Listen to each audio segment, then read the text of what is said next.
First thing my brother said when the estate attorney finished was, "Don't worry, we'll let you keep the dog." He smiled when he said it, like he was doing me a favor. I can still hear the way the ice rattled in his glass. We were standing in the front room of my grandmother's farmhouse, the same room where she used to host the whole county after Sunday service, where the long oak table had held more pie than I could count. October light was coming through the tall windows, catching the dust in the air and the row of blue ribbons she'd won at the state fair, framed and hung crooked the way she liked them. My sister-in-law stood by the wood stove with her arms crossed, already wearing that little satisfied look she got whenever she thought a thing was settled in her favor. And there I was, still in the black dress I'd worn to bury the woman who raised me, holding my car keys like I was a guest who'd overstayed. Then my brother set his glass down and said, "You'll want to clear your stuff out of the back bedroom by the weekend. Megan's mother is moving in." My sister-in-law added, almost gently, "It's just better this way. You understand."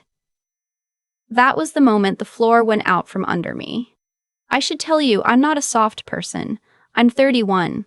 I've spent the last 8 years working wildland fire out of a base in central Idaho, cutting line on ridges where the smoke turns the sun the color of a bruise.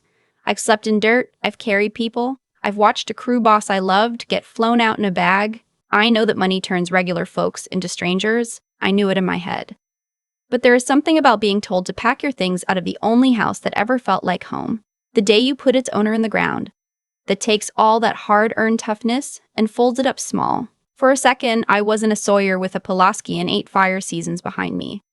I was 11 years old again, standing in that kitchen while my grandmother taught me to crimp a crust. I didn't argue. I want you to understand that, because it matters later. I didn't say a word. I just looked at the two of them, and then up at the photograph of my grandmother on the wall, her in her seed company cap, squinting at the camera with a tomato the size of a softball in each hand, and I thought, there is no way you knew this is how it would go. But I'm getting ahead of myself. 3 days before that, I'd stood in the little Methodist cemetery outside Cottonwood and watched them lower her into ground she'd farmed for 51 years. My grandmother's name was Eleanor, though everybody from the co-op to the church just called her Nell. She was 86 when her heart finally quit on a Tuesday afternoon. And right up until that Tuesday, she still drove her own truck into town and still pulled her own weeds. She was not a sentimental woman. Not on the surface. She had a voice that could stop a barn cat mid-pounce and a way of looking at you over her glasses that made you confess things you hadn't done yet. But she raised me, and that was a different kind of woman than the one the rest of the county got. My parents were gone by the time I was 7, a wet road and a logging truck. And after that it was Grandma Nell and me, and 40 acres of dryland wheat and a vegetable patch that fed half the road. She taught me to drive a stick at 12, sitting on a phone book. She taught me to set a fence post plumb, to read the sky before a storm, to gut a fish without making a mess of it. When I came home from 6th grade crying because some girls told me I smelled like the barn, she didn't coddle me. She handed me a wet rag and said, "Honest work has a smell. Get used to standing in it." I didn't understand her then. I understand her now. My brother is 6 years older than me, which meant he was already mostly grown and gone by the time our parents died. He'd lived with an aunt in Boise during high school and never really came back. Not to stay. He'd done all right for himself, sold farm equipment, then insurance, then something with mortgages I never fully understood.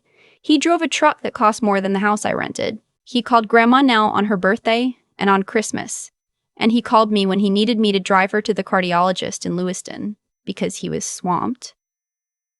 My sister-in-law I'd met maybe 5 times. They had no children. They had a lot of opinions about the value of the land. Me, I came home every off-season, November through April, when the fires die down and the crews scatter. I'd drive the 11 hours back to that farmhouse and sleep in the back bedroom under the same quilt and help Grandma Nell with whatever needed doing. We'd re-roof the chicken coop. We'd can tomatoes until the kitchen fogged up. In the evening, she'd sit with her crossword and I'd oil my boots and neither of us would say much. And it was the most at home I ever felt anywhere on this earth. The last good winter we had, she looked up from her puzzle and said, out of nowhere, "You're the only one of them who ever showed up for the work, and not the will." I told her not to talk like that. She just went back to her crossword. 8 letters, she said, means to make plain what was hidden. I should have known then. I didn't. When her heart started to give out for real, that last fall, I took leave I couldn't really afford and came home. We knew it was coming. The doctor in Lewiston had said as much. Kind but plain, the way she'd have wanted. She spent most of those last weeks in the front room with the wood stove going, watching the light move across the wheat stubble out the window. 2 days before she passed, she had me wheel her chair over to the roll-top desk in the corner, the one that had been her own father's, and she put her hand flat on the closed lid and looked at me a long time. "You always read the whole thing," she said. "Even the cereal box, even the warranty." Drove me half crazy. I laughed a little. "You raised me to." "I did." She tapped the desk lid twice. "When the time comes, you read every word, especially when grief's making everybody else read fast." Then her eyes went somewhere far off, the way they did near the end, and she didn't say much that made sense after that. Those were the last clear words she gave me. The funeral was the kind of thing she'd have hated and pretended to hate more than she did. The whole road came. The co-op manager spoke, and the pastor, and an old neighbor named Hollis, who'd farmed the section next to hers for 40 years and broke down halfway through and had to sit. My brother stood up front in a charcoal suit and accepted condolences like a man receiving a prize. My sister-in-law wore sunglasses indoors.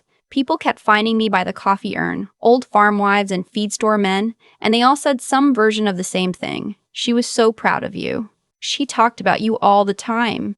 She said you had more backbone than the rest of the family put together." I thanked them.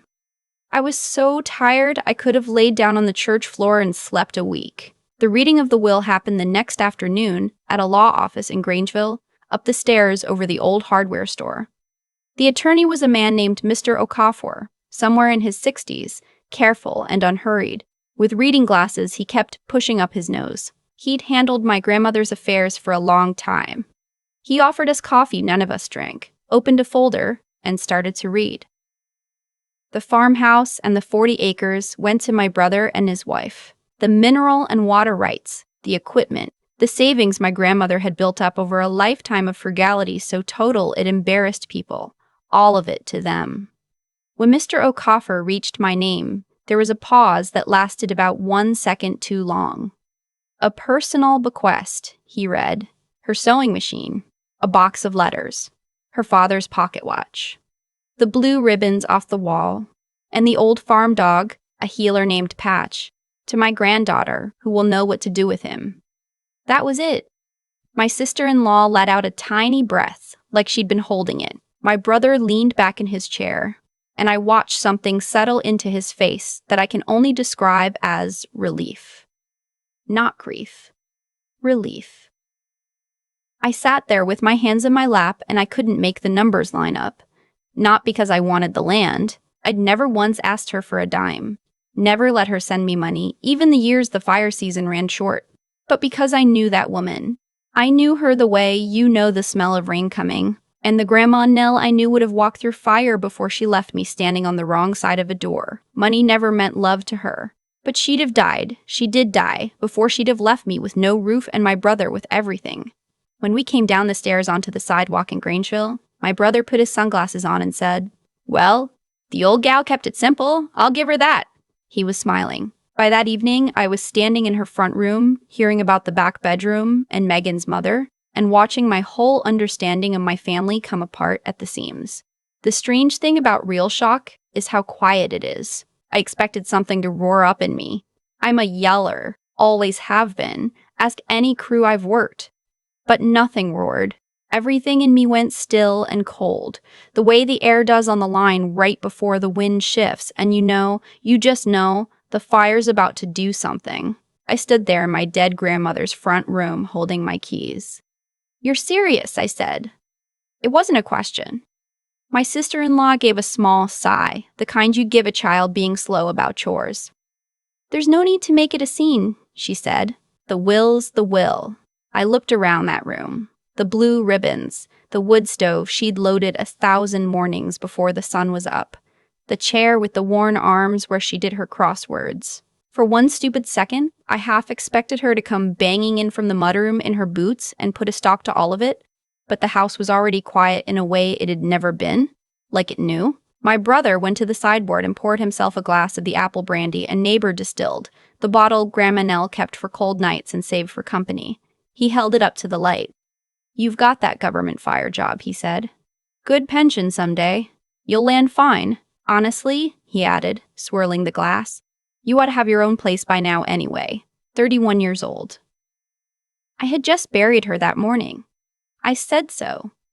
Neither of them answered.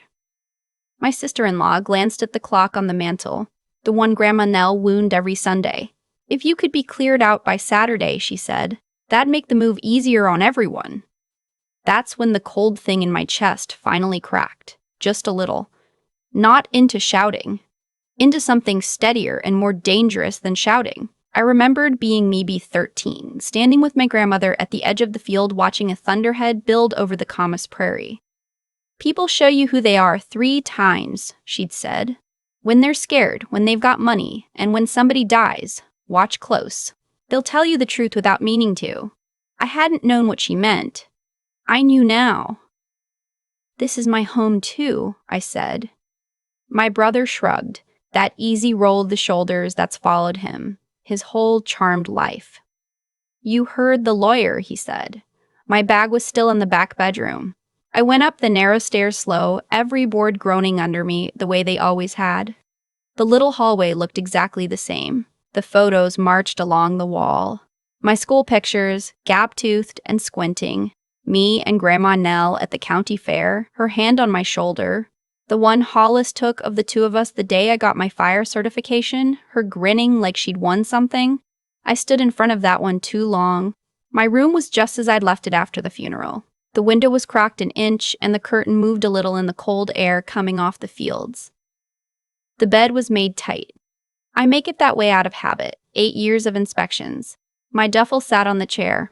I'd spent a third of my life in this room, studying for my GED after I dropped out to help her one bad year, writing her letters from fire camp on the backs of incident reports, coming home every spring sunburnt and bone-tired to find she'd made my bed up with the good quilt. And now I had until Saturday. I sat down on the edge of the mattress and put my face in my hands. It wasn't the farm. I want to be clear about that, because I've turned it over 1,000 times since. It wasn't the land or the money. It was the speed of it, not even one full day after we buried her, and my brother was already pouring her brandy and assigning my bedroom to his mother-in-law. That kind of cold doesn't grow up overnight. It had been sitting in him for years, waiting for the room to clear. I started packing the way I do everything, methodical, bottom of the duffel up.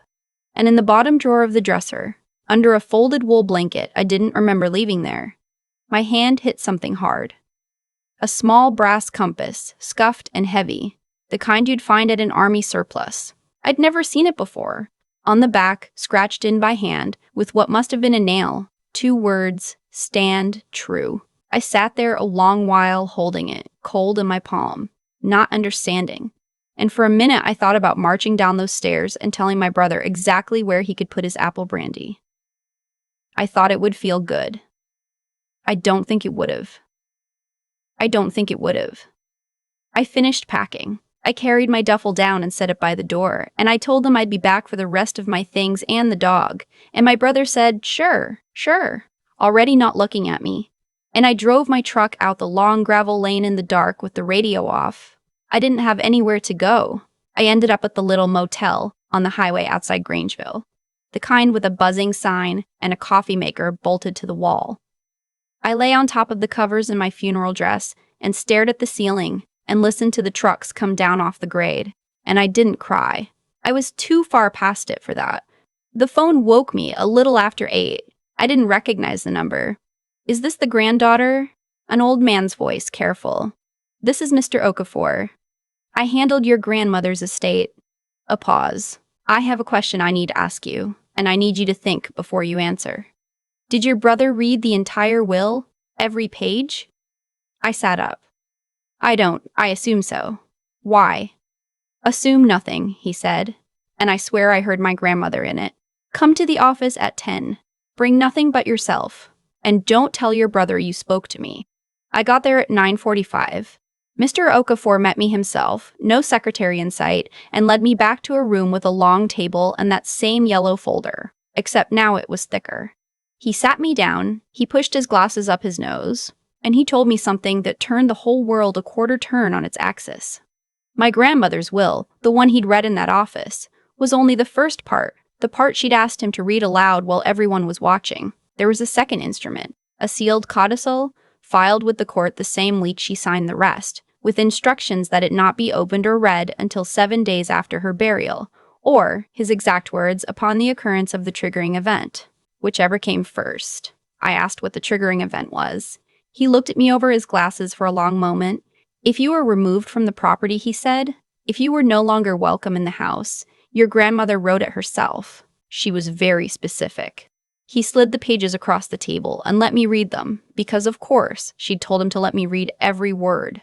And as I read, in her own cramped hand, copied out and notarized, I started to shake, not from fear, from something closer to being seen. The farm, the land, the water rights, the savings. The first will gave them to my brother and his wife conditionally. The condition, spelled out in the codicil, was this, that they keep me welcome under that roof, that they care for the place, rather than carve it up and sell it, and that they honor a pledge she'd made years ago to the volunteer fire district and the food bank in Grangeville.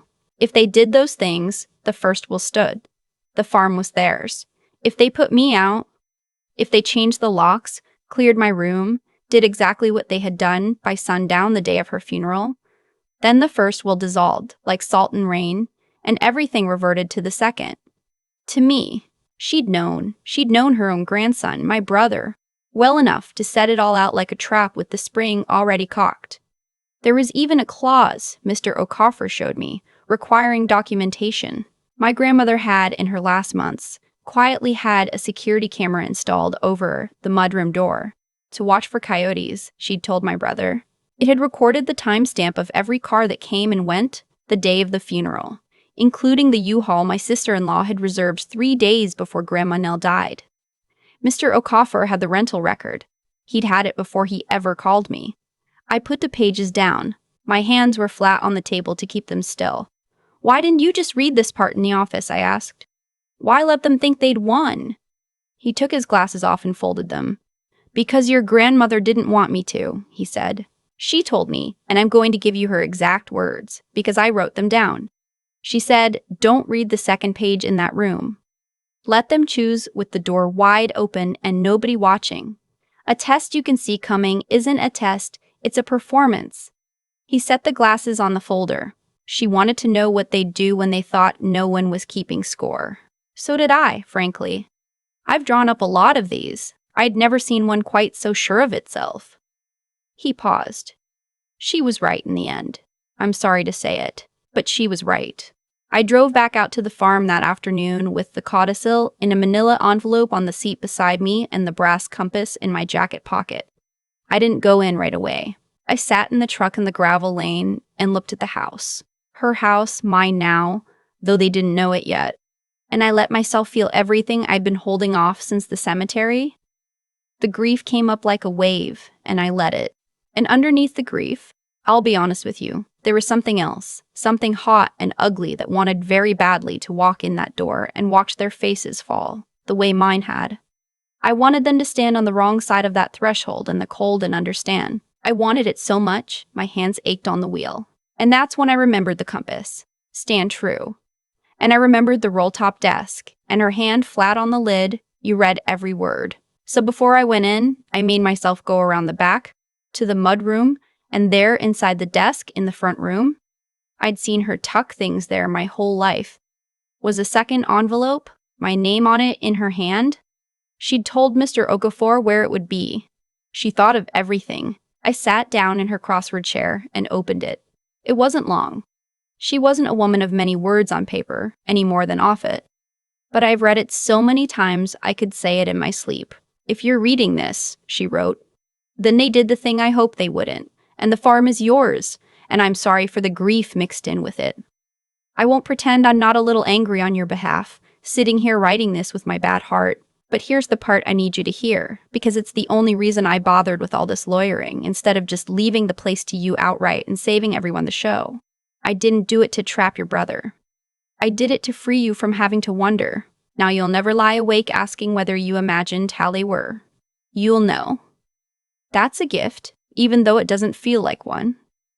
And now?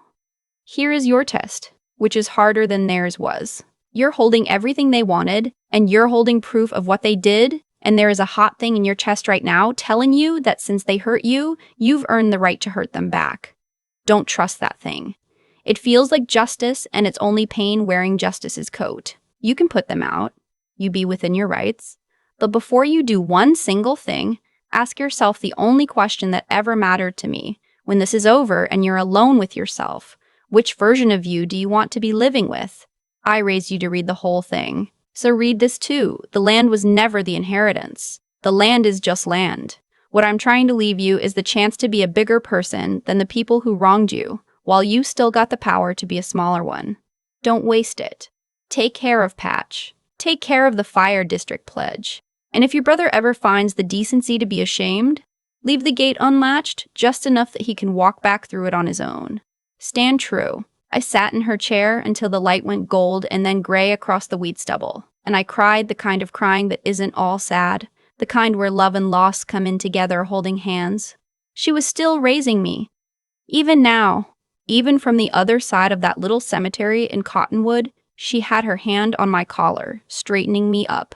When I finally heard my brother's truck in the lane, I knew exactly what I was going to do. He came in laughing about something with my sister-in-law and stopped short when he saw me in Grandma Nell's chair with papers on my lap. I thought you were getting your stuff, he said. Sit down, I said. Not mean, just steady. Both of you. There's a part of the will the lawyer didn't read out loud. I'd be lying if I told you there wasn't a piece of me that enjoyed the next 10 minutes. I'm not a saint.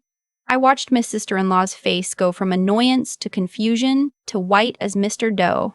O'Coffer's documents came out one by one. The codicil, the notarized conditions, the rental record for the U-Haul dated 3 days before our grandmother's heart stopped. I watched my brother read his own grandmother's handwriting laying out, calm as a grocery list, exactly the man she'd expected him to be.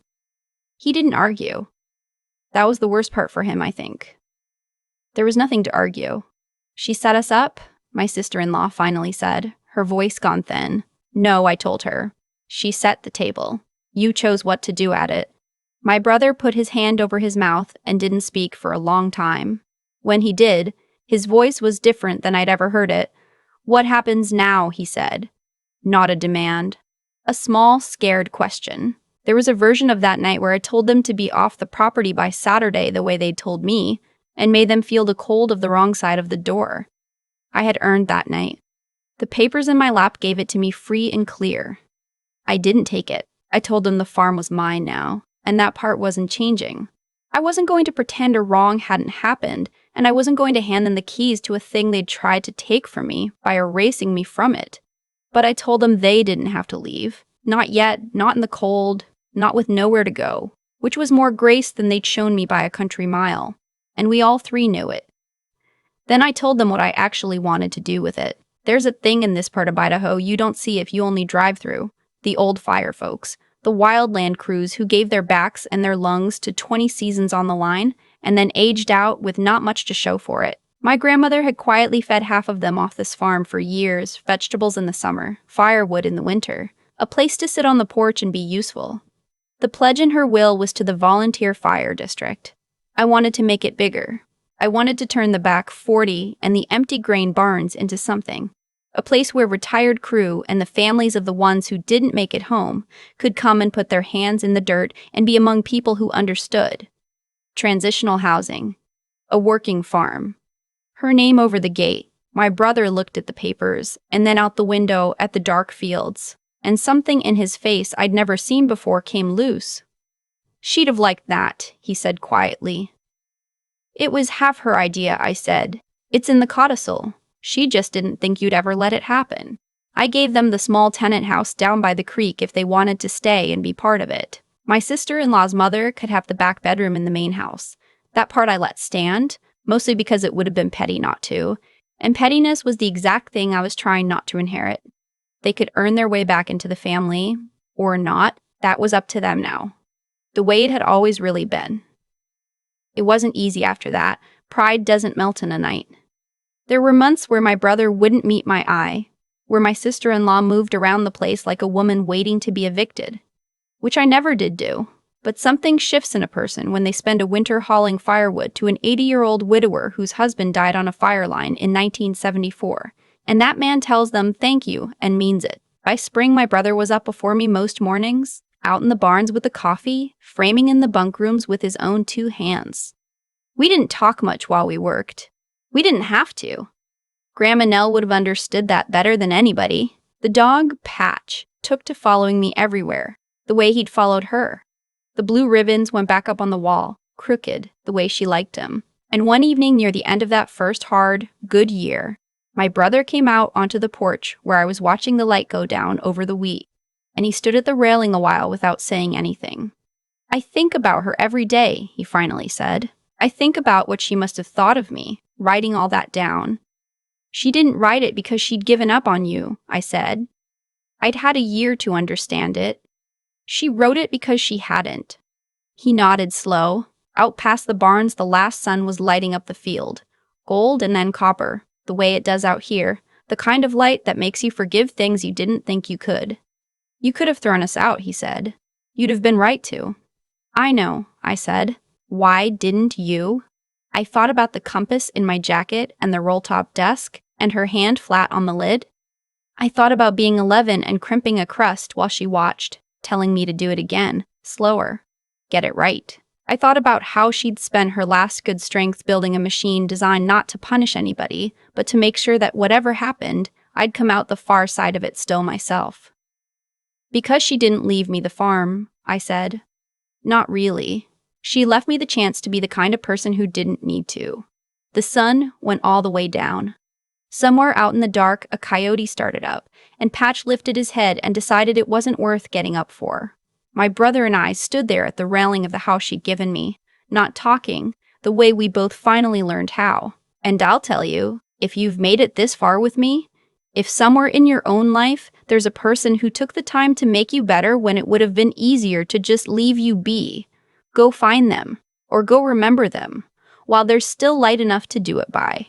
The people who teach us how to stand true don't get to stay forever, but what they hand us does. I still keep that brass compass in my jacket pocket, and on the bad mornings I take it out and read the 2 words she scratched into the back with a nail. Stand true.